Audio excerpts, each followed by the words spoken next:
صل على سيدنا مولانا محمد عدد ما في علم الله صلاة دائمة بدوام ملك الله. أعوذ بالله من الشيطان الرجيم. بسم الله الرحمن الرحيم. ولئن أتيت الذين أوتوا الكتاب بكل آية ما تبعوا قبلتك وما أنت بتابع قبلتهم وما بعضهم بتابع قبلة بعض ولئن اتبعت أهواءهم من بعد ما جاءك من العلم إنك إذا لمن الظالمين. اور اگر تم ان کتابیوں کے پاس ہر نشانی لے کر آؤ وہ تمہارے قبلہ کی پیروی پھر بھی نہیں کریں گے، کیونکہ نشانی سے اس کو فائدہ ہو سکتا ہے جو کسی وجہ سے شک و شبہ میں پڑا ہو. اور یہود و نصارہ کا حال یہ ہے کہ وہ شک و شبہ میں نہیں، وہ تو آپ کی دشمنی میں برائی کرتے ہیں. جو عناد میں ہو، حسد میں ہو، وہ کہاں مان سکتا ہے؟ اس کو ہزار دلیلیں دے جاؤ، ہے نا. ایک موقع پہ ہمارے ایک بزرگ نے فرمایا کہ یہ ہر مناظرے میں وہابی اپنے منہ کی کھاتے ہیں پھر بھی نہیں مانتے ہیں، اور وہ اپنی ٹیڑھی چال چلتے ہیں. تو انہوں نے کہا وَلَٰكِنَّ الْوَهَابِيَّةَ قَوْمٌ لَا يَعْقِلُونَ. وہابی ایسی قوم ہے جن کو عقلیں نہیں ہے، ہر بار ہار کھاتے ہیں. ان کے بڑوں کی برائی کر دو تو ان کو برا لگ جاتا ہے. کہہ دو کہ اشرف علی تھانوی اچھا وہ چمار سے زیادہ ذلیل ہو سکتا ہے، برا لگ جاتا ہے. یہ بات تم رسول اللہ کے بارے میں لکھ رہے ہو تو برا نہیں ہے نا. اس طرح کی باتیں ہیں کہ یہ ایسی قوم ہے جن کو عقل ہی نہیں ہے. عناد والا جو عنادن کسی سے دشمنی کی وجہ سے، برائی کی وجہ سے نہیں مانتا نا، تو کسی دلیل سے نہیں مانے گا. دلیل سے، نشانی سے اس کو فائدہ ہو سکتا ہے. جو شک میں پڑا ہو اس کا شک دور ہو جائے گا، مان لے گا. یہ یہاں پہ جو یہود و نصارہ ہیں حضور کے قبلہ بدلنے کی وجہ سے جو برائی کر رہے ہیں یہ مانیں گے نہیں، کیونکہ یہ عناد میں کر رہے ہیں.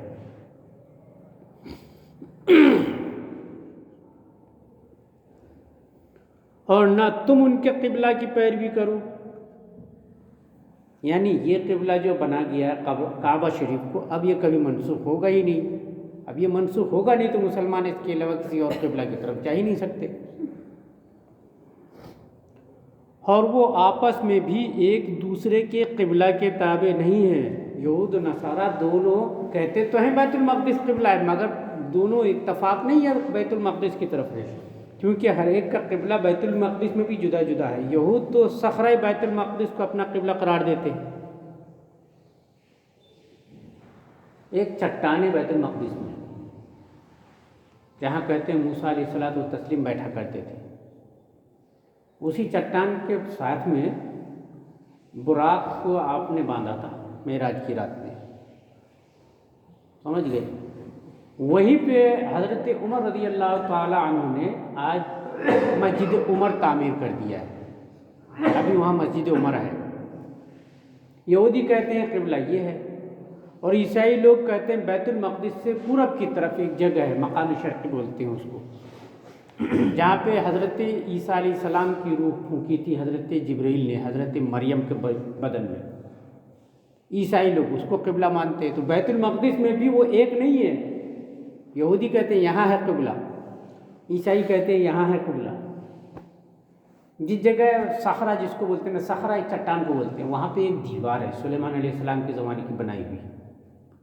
وہ پوری تو حضرت عمر نے مسجد بنائی تو توڑ دیا ہے، تھوڑی سی دیوار رہ گئی ہے. اس کو آج کل یہ دیوار گریہ کے نام سے مشہور کیے ہوئے ہیں. یہودی دنیا بھر کے وہاں جاتے ہیں تو اس سے سر لگا کے روتے ہیں، اس دیوار کو دیکھ دیکھ کے روتے ہیں. اس لیے اس کا نام دیوار گریہ کر دیا. گریہ منا رونا.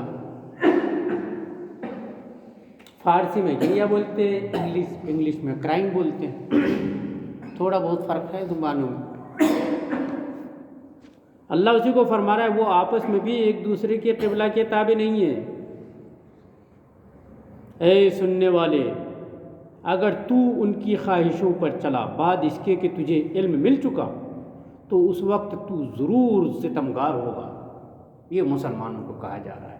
نہ تم یہودیوں کی خواہش پہ چلو نہ عیسائیوں کی خواہش پہ چلو، کیونکہ تمہارے پاس ہمارے حبیب کے ذریعہ ہمارا کلام واضح نشانیاں آ گیا، صاف ستھرا حکم مل گیا. اب اس کے بعد اگر تم ان کے پیچھے چلو گے تو تم ظالم ہو جاؤ. سمجھ گئے. یہ اس آیت کو تہدید کے طور پر ہمارے متقدمین علماء استعمال فرماتے تھے، اس لیے جتنے بھی دوسرے مذہب والوں کے شعار ہیں جس کو وہ مذہبی شعار کے طور پر استعمال کرتے ہیں نا، ہمارے علماء فرماتے ہیں منع ہے، یہ ہم نہیں کر سکتے، اگرچہ فی نفسی اس میں کوئی برائی نہ ہو، یعنی اس کام میں کوئی برائی نہیں بھی ہے۔ جیسے یہودی جب مذہبی طور پر وہ داڑھی رکھتے ہیں نا تو ان کی داڑھی ایک دم چھوڑ دیتے ہیں، پوری لمبی، بال چھوڑ دیتے ہیں تو پورا ہی چھوڑ دیتے ہیں، باقی کٹواتے ہیں، لیکن جو ان کے مذہبی لوگ ہوتے ہیں وہ مذہبی شعار کے طور پر سمجھتے ہیں بال کو چوٹی بنانا ہے، لمبی ہونے دو، داڑھی کو لمبے ہونے دو۔ تو ہمارے علماء فرماتے نہیں، ہم اپنی سنت کا احترام کرتے ہوئے ایک مٹھی رکھیں گے، اس کے بعد کاٹ دیں گے، ان کی مخالفت کرنا ہے۔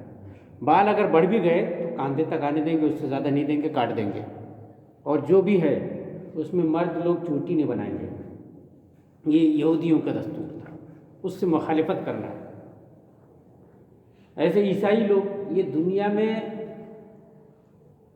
ٹیکسٹائل مینوفیکچرنگ وغیرہ میں بہت حاوی ہوئے ہیں، اور ایسی ایسی سیاست دی ہے، ڈیزائننگ بنائی ایسی، آپ وہ جرسی جیکٹ وغیرہ یہ سب دنیا بھر کے جو ریڈی میڈ کپڑے وغیرہ آتے ہیں ان میں ڈھونڈ کے دیکھیے گا کہیں نہ کہیں سے وہ صلیب کا نشان ڈال دیتے ہیں، سمجھ میں نہیں آتا۔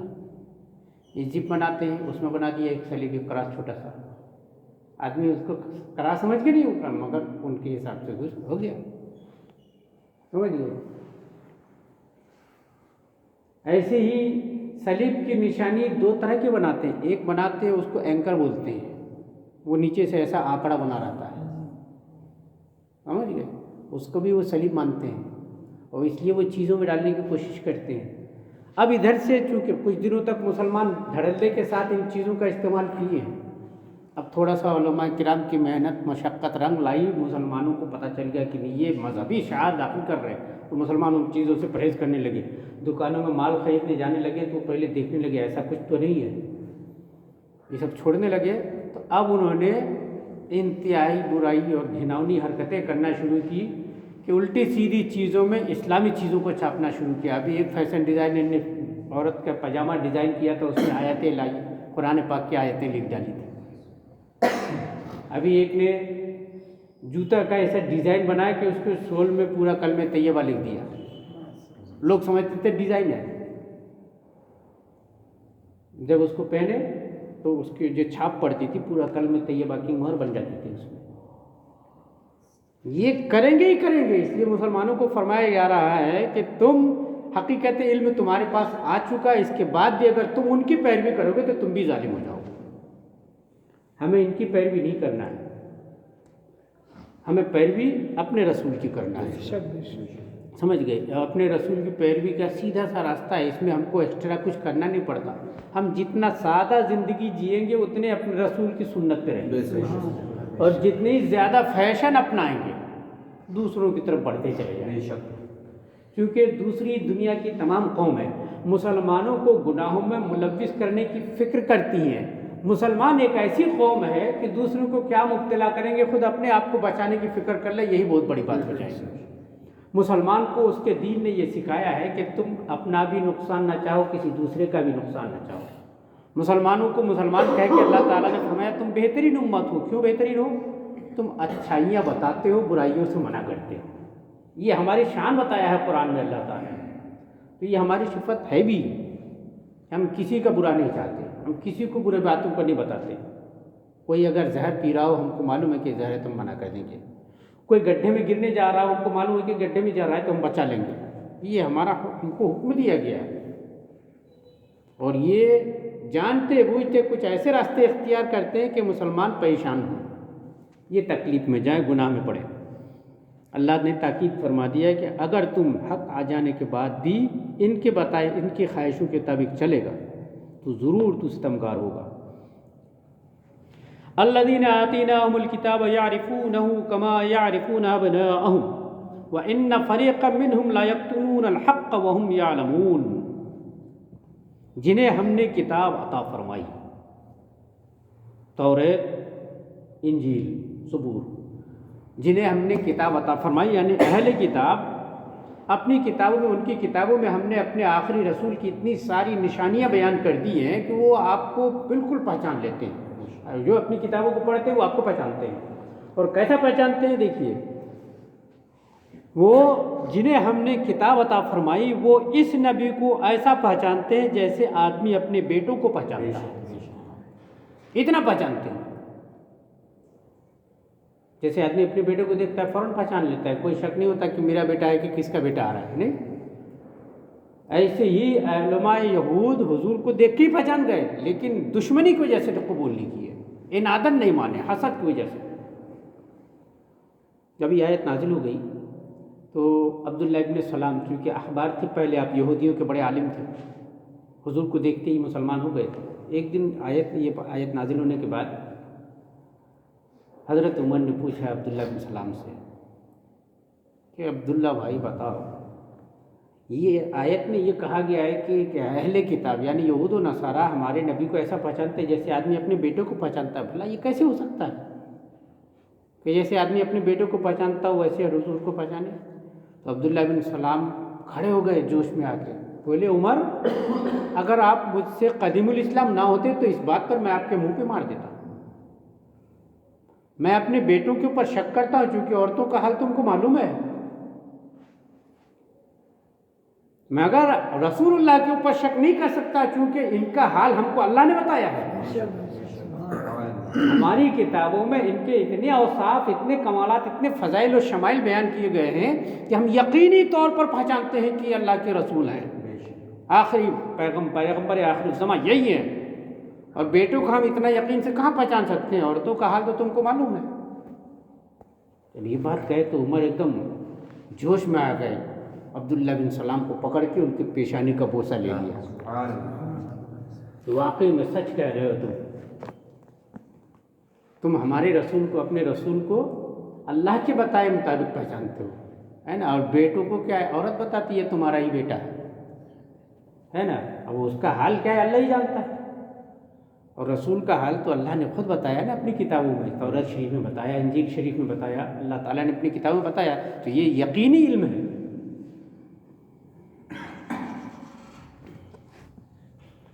اسی کو اللہ فرما رہا ہے جنہیں ہم نے کتاب عطا فرمائی وہ اس نبی کو ایسا پہچانتے ہیں جیسے آدمی اپنے بیٹوں کو پہچانتا ہے، اور بے شک ان میں ایک گروہ جان بوجھ کر حق چھپاتے ہیں۔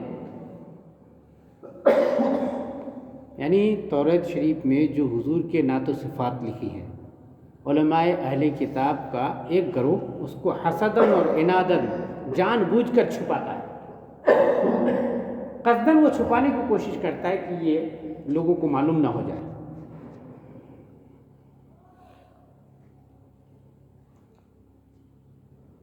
الحق من ربک فلا تکونن من الممترین، اے سننے والو یہ حق ہے تیرے رب کی طرف سے، تو خبردار تو شک نہ کرنا۔ اللہ سننے والوں کو، قرآن کے سننے والوں کو فرما رہا ہے یہ حق ہے تمہارے رب کی طرف سے ہے، تو شک مت کرنا اس معاملے میں۔